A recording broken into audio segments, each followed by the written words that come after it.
One of the classic recipes from the medieval period is pottage. Now I say recipe, there wasn't actually a real hard set recipe that you had to follow.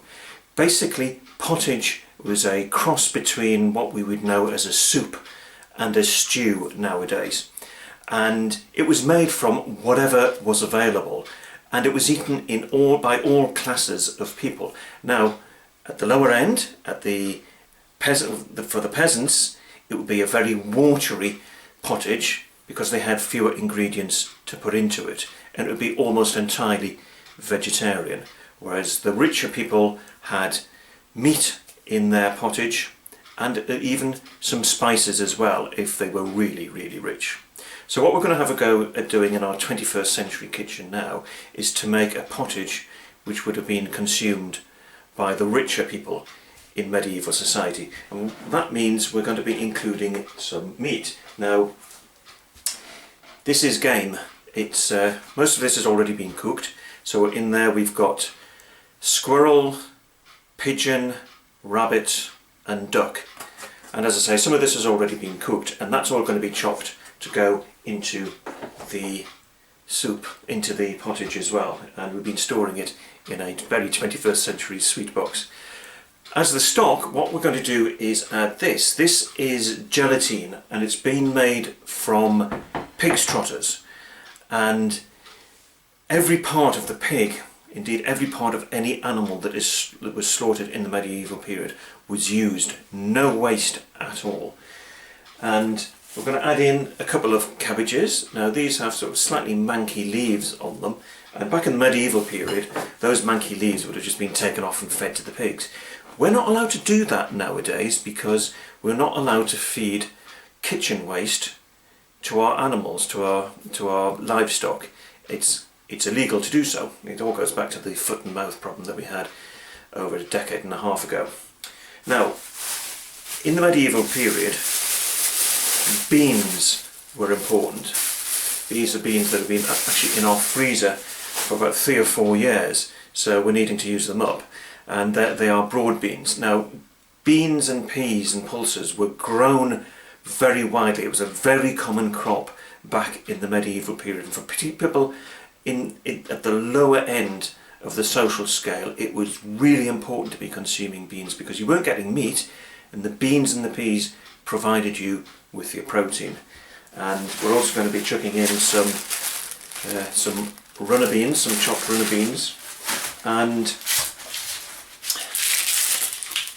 a few onions as well. Onions, really important, very good for your health, but also important for flavour as well. And we're also going to add in this. These are nutmeg. This is what the very rich would have been able to buy. So we're going to put one of those, or half of one of those, grated into the pottage. And finally, we're going to add a few herbs which just come from our herb garden. We've got thyme and some hyssop. I don't know many people who grow hyssop these days, but certainly it was grown in the medieval period. And we've got some dried rosemary to add in as well. Well, as you can see, the gelatine and the stock have now liquefied, so we're going to add in the meat, and then the cabbage, and the onions, and the beans. Now, medieval man wouldn't have the problem of having lots of ice on their beans, but there we go. And the runner beans. I'm going to let that all sort of warm up for a few minutes. I've tied the herbs together, but also added in some bay leaves as well. Also, I have grated half a nutmeg, and these are going to go into the pan now. What we're also going to do is add in more water, so adding in a couple of litres.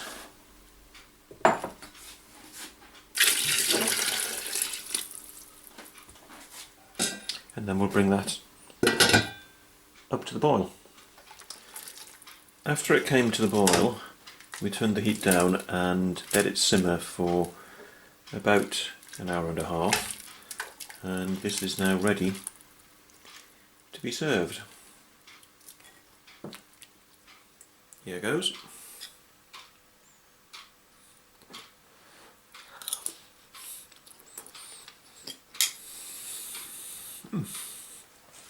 That's fine. As I said earlier, it was a very common way of cooking what ingredients people had available. As I say, no specific set recipe to this, but really it was just a way to make sure that you had a hot meal. Obviously the richer you were, the more contents in it. The richer you were, the more the more meat you could eat. Remember, for medieval people, that animals were worth far more to them alive than they were dead. So if you were poor and had animals, you'd want the cattle for milking, the chickens for laying eggs, and so on, rather than for killing them for meat. But the richer you were, the more meat you were able to eat, and the more spices you were able to add to your food. It is rather good.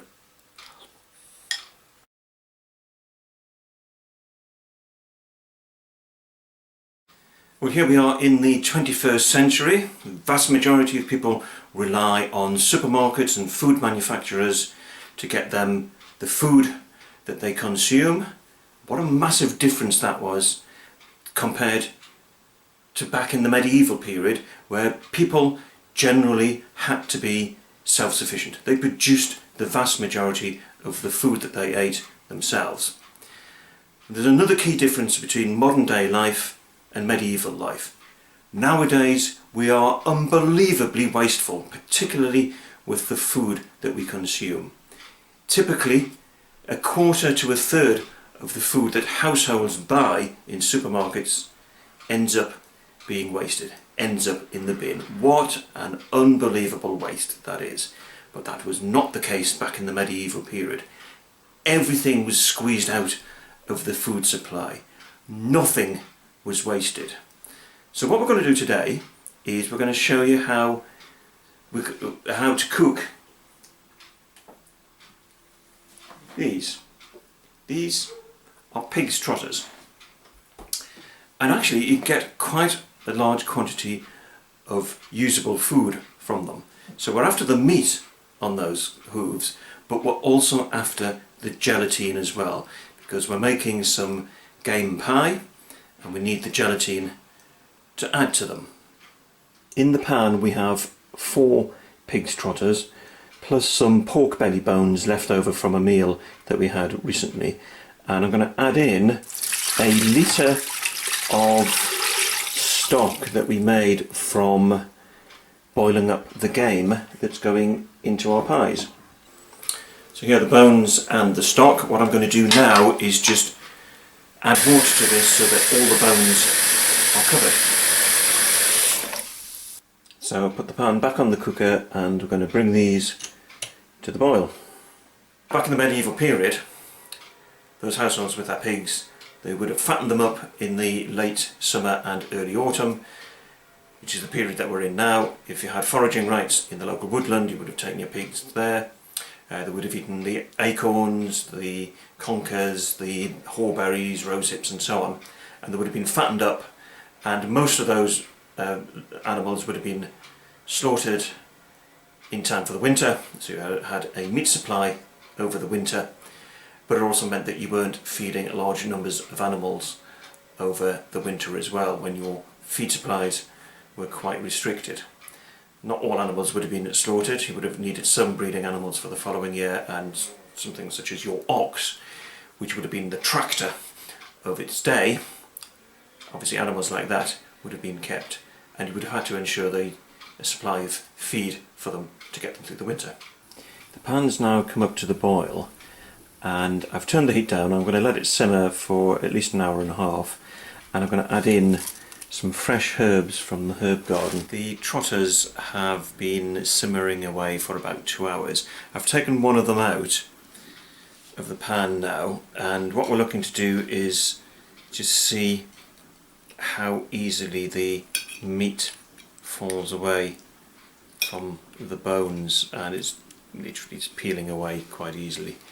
And that means that the meat is now cooked. So we're going to take the trotters out and we're going to strip the meat from them. We'll let them cool down a little bit because I don't want to get my fingers burned.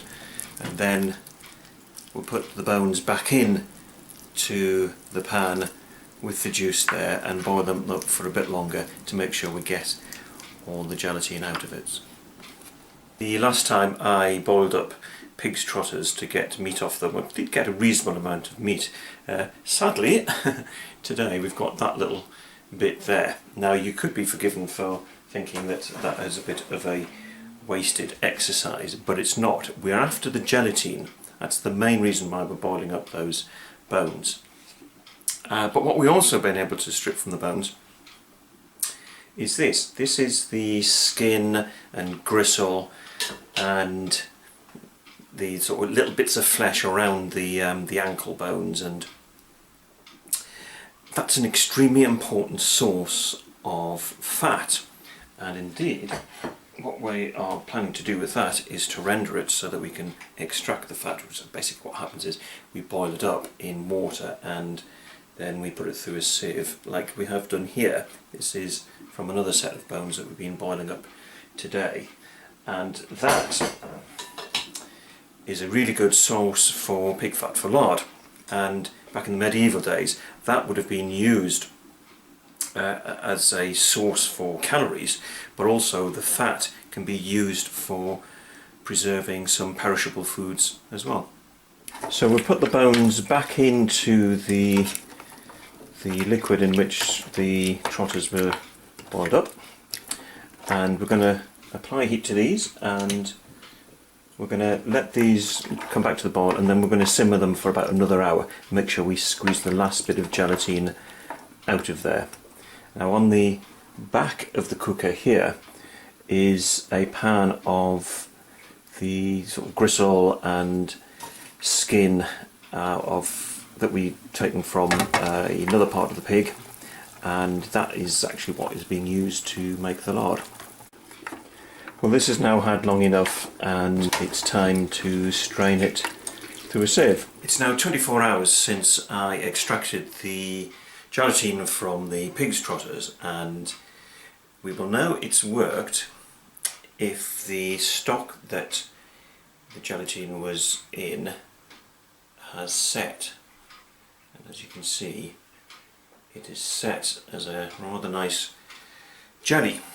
So now that we've got that bit successfully done, what we're going to do is add some of that gelatine to a couple of pies I've made. These are the game pies I was making yesterday as well. And we're going to heat up the gelatine, get it to liquefy again, and then I'm going to pour it into the pie. So here we have our two pies, and we need a funnel, and we simply pour in the gelatine. It will be absorbed throughout the pie, and then we will let them cool down and the gelatine will set again in the pies. The game pie that we made yesterday has now had 24 hours for the gelatine in it to turn back into a jelly. So we're going to cut this.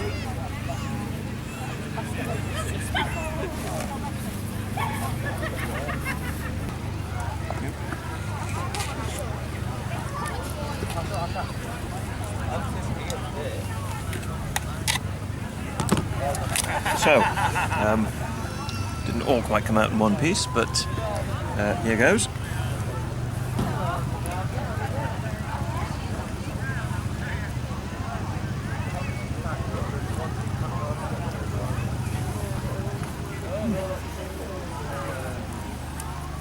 Well, that is lovely.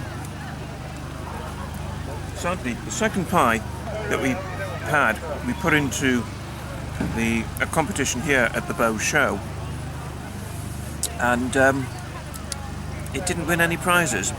However, it'll do well for lunch for us. Cheers.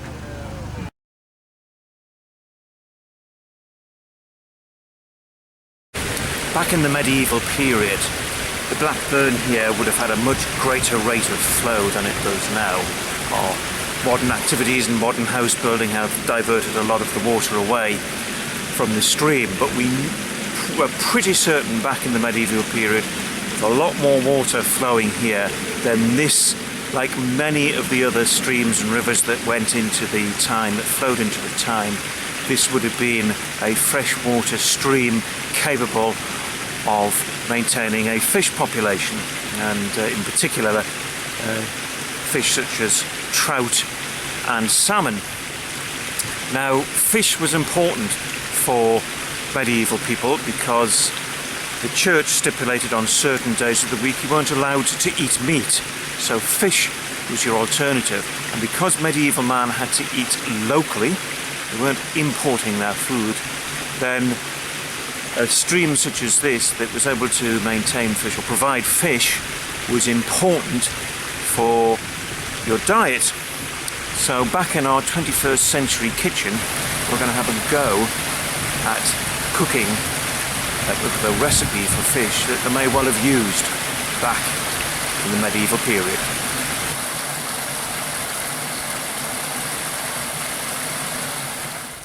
Back in the medieval period, if you were in the lower social orders, you would not have been looking for an elaborate recipe to cook your trout. Now, this is the trout that we are going to be cooking today, and what we're going to do is a really simple recipe. We're just going to cook it on a griddle like that, and we've had to remove the head and tail to be able to fit it on the griddle. Now, as I say, it's a very basic recipe, and we're going to stuff the fish with this. This is lovage. Now, this comes from our herb garden, and back in the medieval period, herbs were really important as part of the diet because they added flavour, which nowadays is just added through all sorts of artificial flavouring. That wasn't available back in the medieval period, so herbs were really important. I don't find many people growing lovage nowadays, but we're going to chop that up and we're going to put it inside the fish, and it will then be ready with a little bit of butter for cooking.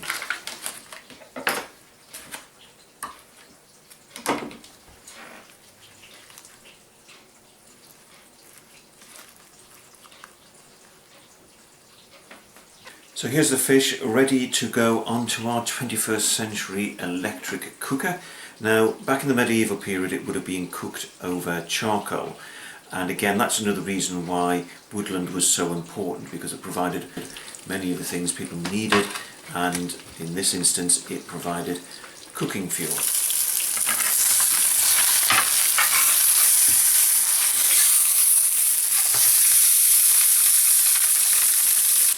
It's had 7 or 8 minutes on each side, and I think